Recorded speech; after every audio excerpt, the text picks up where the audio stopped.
सैयद मोहम्मद तकी, मुझे 3 कारण ऐसे बताइए जो आप मानते हो कि भाई इनके कारण हम जीते या इनके कारण भाजपा हारी और हमको चुना लोगों ने दिल्ली में। देखिए, मैं दिल्ली की जनता का बहुत हार्दिक स्वागत करता हूँ, बहुत सम्मान करता हूँ कि उन्होंने आम आदमी पार्टी को मौका दिया। बहुत बहुत धन्यवाद उनका। ये जीत दिल्ली की जनता की जीत है और आम आदमी पार्टी हमेशा से प्रतिबद्ध रही है कि उसने जो भी वादे किए हैं वो वादे पूरे किए हैं, उनको धरातल पर उतारा है। और जो कूड़े के पहाड़ दिल्ली में लगे हुए हैं, जिस दिल्ली को बीजेपी ने कूड़े में बदल दिया, उसको साफ करने का संकल्प आम आदमी पार्टी ने लिया। आम आदमी पार्टी ने हमारे लोगों की जिंदगी को आसान किया, सस्ता किया, बिजली को फ्री किया, पानी दिया और माफिया राज जो था पानी टैंकरों में उसको कम किया। आम आदमी पार्टी ने जो स्वास्थ्य की सुविधाएं दी, महिलाओं को ट्रांसपोर्टेशन दिया, महिलाओं को सम्मान किया, इसके कारण ठीक है, वो सब जनता ने देखा कि आम आदमी पार्टी जो कह रही है सब कर रही है।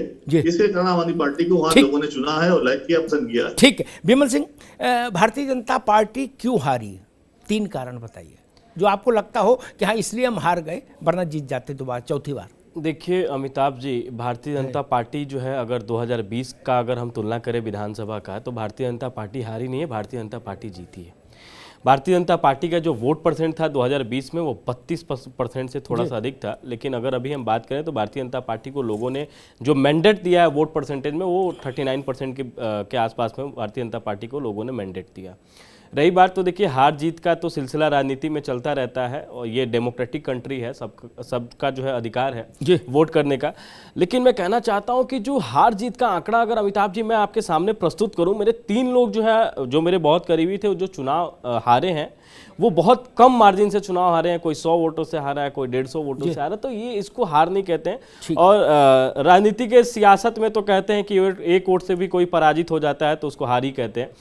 लेकिन मैं कहना चाहता हूं कि भारतीय जनता पार्टी ने जो है यहाँ बखूबी चुनाव, बहुत शिद्दत के साथ जो है चुनाव लड़ा है और हमने जो है पूरी तरीके से टक्कर दिया है। यही अरविंद केजरीवाल जी जो है आज से 2 दिन पहले कह रहे थे। दोबारा में आएंगे, अब अभी आरंभिक टिप्पणी रहे।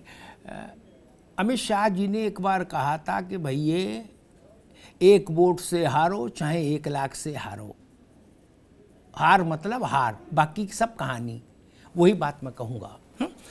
मसला ये नहीं कि किस परिस्थिति में हारे, मसला ये कि हारे।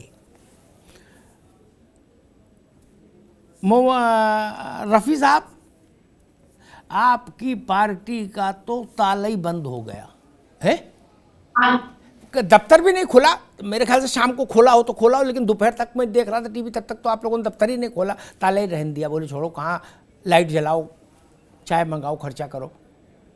नहीं, अब एक प्रश्न, मैं ट्रेडिशनल बहस नहीं करता, एक आपसे स्पेसिफिक सवाल आपसे नहीं पूछूंगा क्यों हारी कांग्रेस, क्योंकि इसमें तो फिर 1 घंटा अकेले कांग्रेस पर ही चर्चा के लिए चाहिए। क्यों हारी उसके तो कारण बहुत है, लेकिन मैं समझना चाह रहा हूं, ये जो 9 जीते हैं इन्हें संभाल लोगे? कांग्रेस इनको संभाल लेगी? सिर्फ इसी पे बताइए जी रफी साहब। जी, हाइपोथेटिकल बात आप भी गजब करते हो। हाइपोथेटिकल मैं 100 उदाहरण दे दूं, अभी आपको सब प्रैक्टिकल दिख जाएगा। बताओ उदाहरण। गजब करते हैं। ऐसा नहीं, देखिए मुझे लगता है ऐसी बात कुछ नहीं है। हमारे जो पार्षद जीत के आए हैं ना, वो अपनी जगह मजबूत हैं, अपनी जगह मजबूत है, ऐसा कुछ नहीं है। अच्छा ठीक है, तो ठीक है, मुझे नहीं लगता है कि ऐसा कुछ होगा। अच्छी बात है, आपको लगना भी नहीं चाहिए, टीवी पे तो कतई नहीं लगना चाहिए।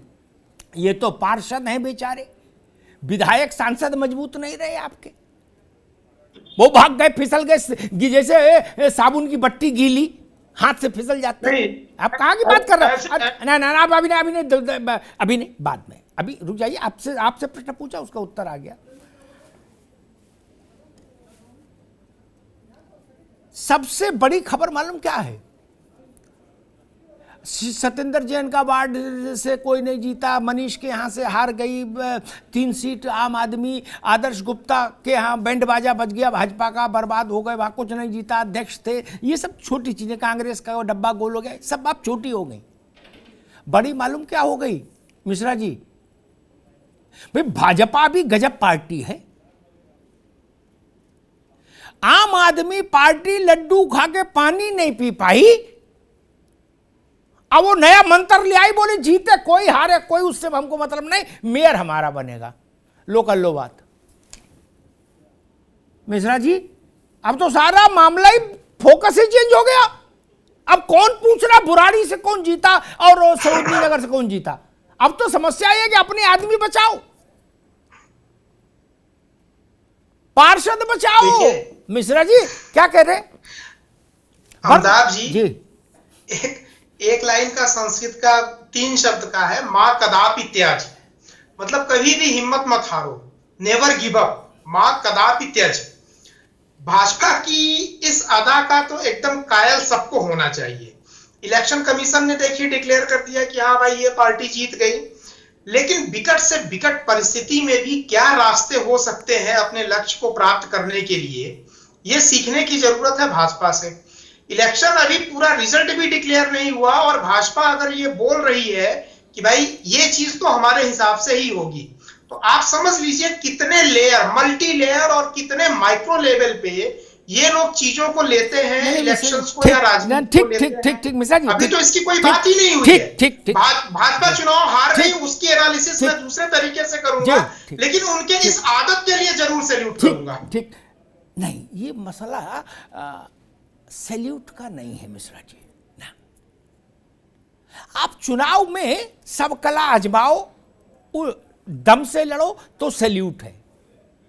जनादेश का ठहर कर सम्मान होना चाहिए, ये अदा नहीं है, ये ठीक अदा नहीं, कोई करे ना। अगर दिल्ली की जनता ने आज जनादेश दिया, 12 घंटे नहीं बीते और कोई ये कह दे कि नहीं जनादेश ना, हम मेयर हम बनाएंगे, जनादेश क्या है, ये तरीका ठीक नहीं मुझे लगता। इससे सबको बचना चाहिए, क्योंकि अगर यही लाइन लेंथ चल गई तो राजनीति में तो परिवर्तन होता रहता है। इंदिरा जी का युग देखा हमने, आते जाते रहेंगे लोग, लेकिन फिर चुनाव व्यर्थ हो जाएंगे। नहीं शबनम खान, मसला वही कि बीजेपी के अधिकृत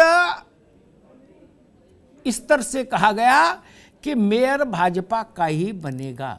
कैसे बन सकता है, जरा आपकी समझ में क्या आ रहा है?